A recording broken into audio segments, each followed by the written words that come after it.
我有一個小小嘅願望，長大以後能夠播種太陽。對於好多80後嚟講，20幾年前風靡全國嘅呢一首少兒歌曲《種太陽》應該唔會陌生。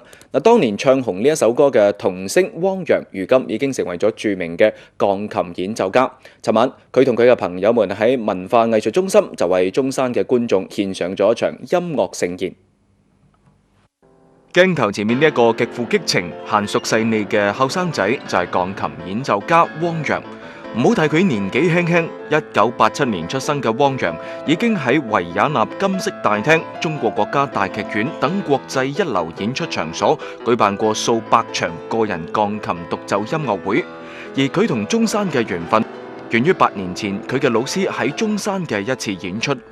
在05年年末的時候，我們這個中山藝術中心剛剛落成的時候，請周老師來舉辦過《永恆的愛戀》個人獨唱音樂會。那麼當時我是17歲，我過來給周老師做的伴奏。也是就是8年前吧，第一次登上這麼大的這個音樂廳，那個時候我還是個小毛孩呢。尋晚第2次嚟到中山，汪洋仲邀請到佢嘅朋友，中國煤礦民工團女高音歌唱家蔣木涵、東方歌舞團小提琴演奏家黃昴新，以及中山歌唱藝術家岑勇同佢一同演出。這種搭檔很新穎，而且很年輕鋼琴家，演奏得很有激情。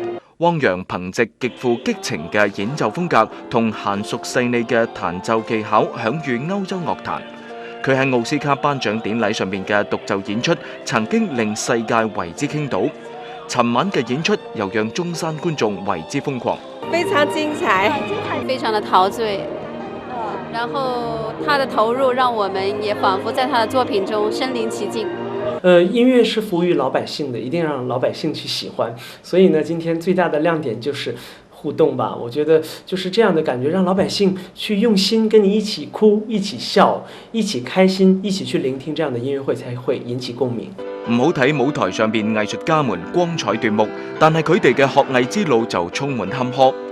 汪洋出生於吉林延邊，3歲半就開始學習鋼琴。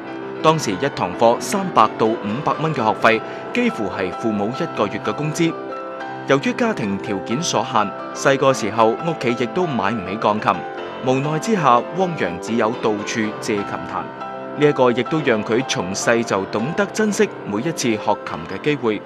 每一次上課，汪洋總係隨身帶住一個錄音機，將條曲錄低落嚟，返到屋企反覆聽，反覆琢磨。看譜子像看一幅畫一樣，就像大海一樣，就像花一樣，就像圖片一樣，就很美的這種感覺。就不僅僅就鋼琴是一個就是一個枯燥的一個東西。演出嘅現場，同樣喺度學習緊鋼琴嘅小朋友們，亦都立志要好似汪洋哥哥一樣咁成功。我就覺得很多表演人員彈的鋼琴都很動聽、很好聽，我就想彈來試一下、玩一下嘛。試了一下之後覺得怎麼樣？好累哦，我不想學了，不過還是不行，不能放棄。這次我是第一次帶我孩子來參加這樣的那個演奏會嘛，我覺得非常值得。一方面的話，也是豐富我們的那個新年生活嘛；一方面，我覺得是可以調節小孩的情操。我希望我孩子能夠將來也有機會能夠和台上這些大哥哥大姐姐們一樣，可以登台表演。本台記者黃鵬敏、關志敏報道。